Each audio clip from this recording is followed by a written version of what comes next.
जय जय रघुवीर समर्थ. बघा समर्थ म्हणतात की ऐकावे जगाचे आणि करावे मनाचे.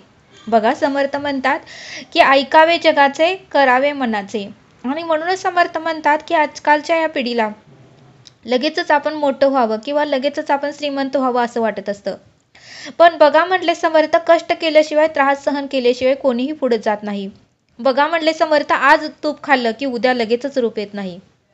किंवा आज शेतामध्ये कोणतंही धान्य पेरलं तर ते उगवत नाही, किंवा लहान बाळ लगेच मोठं होत नाही. त्यामुळे प्रत्येकाला नियम हा लागूच आहे. प्राण्यांना सुद्धा कष्ट आहे, चिमण्यांना कष्ट आहे, पशु पक्ष्यांना कष्ट आहे, जंगलातील प्राण्यांना कष्ट आहे, आपल्याला कष्ट आहे. मग म्हणले समर्थ, कष्टाशिवाय कोणालाही फळ मिळत नाही. पण जर जो प्रामाणिकपणे कष्ट करत असेल, त्याचे नेहमी प्रयत्न असेल, नेहमी सातत्य असेल, तर त्या कष्टाला परब्रह्म ईश्वर हा यश हे नक्कीच देतो असं समर्थ आपल्याला ते सांगतात. कारण परब्रह्म ईश्वर आपल्या सगळ्या कृतीकडे त्याचं लक्ष असतं. कारण अंतरीचा आत्मा म्हणजेच परब्रह्म आणि ईश्वर आहे. बघा म्हटले समर्थ, ऐकावे जगाचे करावे मनाचे. लोक काही ना काहीतरी आपल्याला बोलत राहतात, पण आपल्या परिस्थितीनुसार आपण निर्णय घेतला पाहिजे आणि अंतरून बघून नेहमी पाय पसरले पाहिजे. बघा म्हणले समर्थ, परिस्थितीच नाही आणि जर मोठे पाऊल उचललं तर पुढे जाऊन त्रास आपल्यालाच होणार आहे. म्हणून समर्थ म्हणतात की परिस्थितीनुसार आपण आपल्या आयुष्याचे निर्णय घेतले पाहिजेत. आणि म्हणूनच समर्थ म्हणतात की ऐकावे जगाचे करावे मनाचे. बघा म्हणले समर्थ, आजकालच्या पिढीला हार्ड वर्क नको असतं, स्मार्ट वर्क हवं असतं. त्यामुळे शेअर मार्केटमध्ये पैसे गुंतवतात. पण बघा म्हणले समर्थ, तेवढा पुरता आपल्याला प्रॉफिट मिळतो, पण परत जाऊन आपल्याला लॉसच होतो. आणि म्हणून समर्थ म्हणतात की जे कष्टाने कमवलेलं असतं, जे घाम गाळून कमवलेलं असतं, ते कधीही त्या पैशाचं कधीही नुकसान होत नाही म्हटले समर्थ. बघा म्हणले समर्थ, अनुभव घ्या. आणि बघा म्हणले समर्थ, आजकालची मुलं तशीच आहेत. त्यांना कष्ट नको असतं. त्यांना वाटत असतं की लगेच माझ्या अकाउंटवर पैसे यावेत, लगेच मी श्रीमंत व्हावं, लगेच मला जे काही वस्तू हव्या आहेत त्या वस्तू मी खरेदी कराव्यात, लगेच माझा जय जयकार व्हावा, लगेच माझं कौतुक व्हावं. पण तसं नाही म्हटले समर्थ. नियम हा परब्रह्मालाही चुकला नाही, तर आपण तर मनुष्य आहेत असं समर्थ आपल्याला ते सांगतात. आणि म्हणून समर्थ म्हणतात की पुढे जाण्यासाठी एकच मार्ग आहे, तो म्हणजे कष्ट. आणि कष्टाशिवाय पर्याय नाही असं समर्थांनी आपल्याला ते सांगितलं. आणि म्हणून समर्थ म्हणतात की ऐकावे जगाचे करावे मनाचे. बघा आपल्याला समर्थ एक बोध सांगतात. बघा म्हणले समर्थ, दोघं मित्र होते, दोघांचंही शिक्षण पूर्ण झालं होतं. एकाचं नाव होतं रामचंद्र तर दुसऱ्याचं नाव होतं भालचंद्र.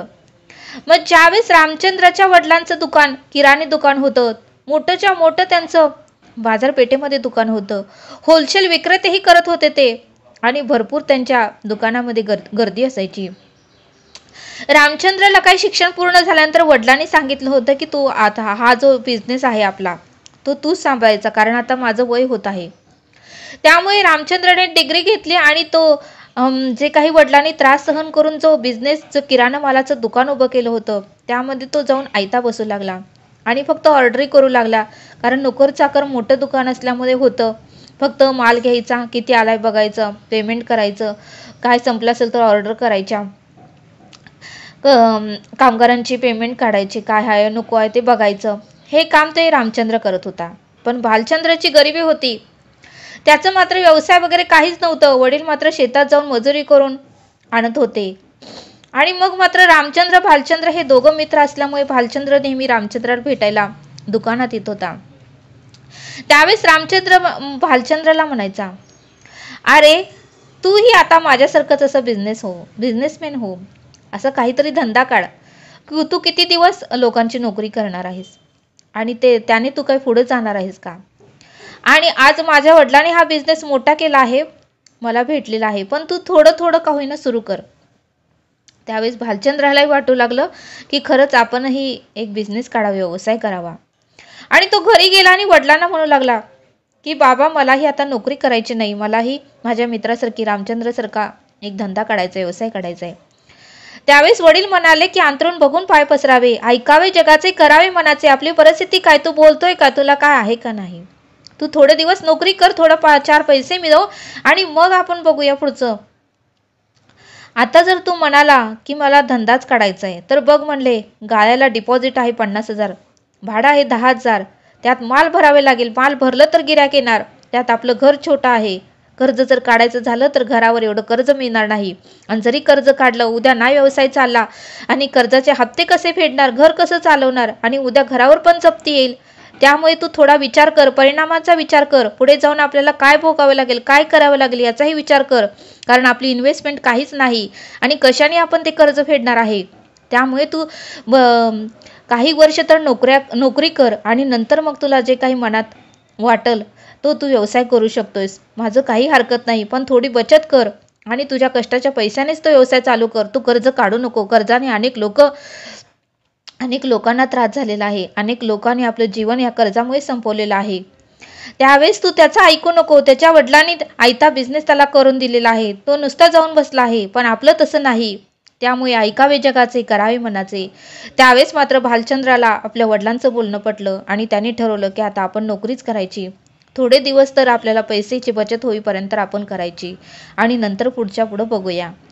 मग बघा म्हणले समर्थ, आपल्याला या बोधातून हे शिकायला मिळतं की आयुष्याचा कोणताही निर्णय असू द्या, ऐकावे जगाचे, करावे मनाचे. कारण आपण निर्णय घेतो पण परिणाम भोगायला जग येत नाही. मग तो निर्णय कोणताही असू द्या, व्यवसायाचा असू द्या, शिक्षणाबद्दल असू द्या, कोणताही जर मोठा निर्णय घ्यायचा असेल तर त्याबद्दल असू द्या, लग्नाबद्दल असू द्या, एखादं घर खरेदी करायचं असू द्या, दुकान खरेदी करायचं असू द्या, कोणताही निर्णय असू द्या आयुष्याचा, ऐकावे जगाचे आणि करावे मनाचे. त्याचे परिणाम काय होतील ते आपल्याला भोगावे लागतील. जग काय म्हणणार की आम्ही फक्त सांगितलं होतं, ऐकायचं का नाही हे तुझ्यावर डिपेंड होतं, आम्ही तुला फक्त मार्ग दाखवला, तू ऐकलं त्याला आम्ही काय करू, असं जग म्हणून मोकळं होणार. म्हणून समर्थ म्हणतात की ऐकावे जगाचे, करावे मनाचे. जे आपल्याला पेलवेल, जे आपल्याला आर्थिक आपली केवढी आहे त्यानुसार आपण आयुष्याचे निर्णय घेतले पाहिजेत. जर आपली आर्थिक परिस्थिती नसेल आणि आपण जर मोठे मोठे निर्णय घेऊ लागलो तर बघा म्हणले समर्थ, त्रास आपल्यालाच होणार आहे, दुःख आपल्यालाच होणार आहे आणि पुढे जाऊन नुकसान ही आपलंच होणार आहे. म्हणून समर्थ म्हणतात की ऐकावे जगाचे, करावे मनाचे, असं समर्थांनी आपल्याला इथे सांगितलं. तरी आता आपण येथेच थांबूया. धन्यवाद. जय सद्गुरू.